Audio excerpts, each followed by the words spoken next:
بسم الله الرحمن الرحيم عن شداد بن أوس رضي الله تعالى عنه قال قال رسول الله صلى الله تعالى عليه وسلم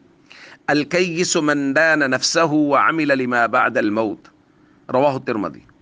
نبی کریم صلی اللہ علیہ وسلم نے ارشاد فرمایا، عقل مند انسان وہ ہے جو اپنے نفس کو پہچانے اور موت کے بعد آنے والی زندگی کے لیے عمل کرے۔ دوستو، نفس اور شیطان انسان کے دشمن ہیں اور وہ ہمیشہ اس کوشش میں لگے ہوئے ہیں کہ انسان اعمال آخرت سے غافل ہو جائے، فرائض اور ارکان اسلام سے دور ہو جائے اور اللہ اور اس کے رسول کے احکام کو پس پشت ڈال دے،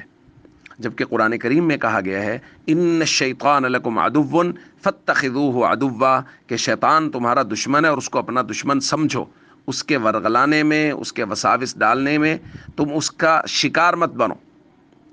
تو دوستو، رمضان المبارک میں چونکہ خوبصورت معمولات بنے ہوئے ہوتے ہیں، فرائض و ارکان اسلام کی پابندی ہو رہی ہوتی ہے، جماعت کی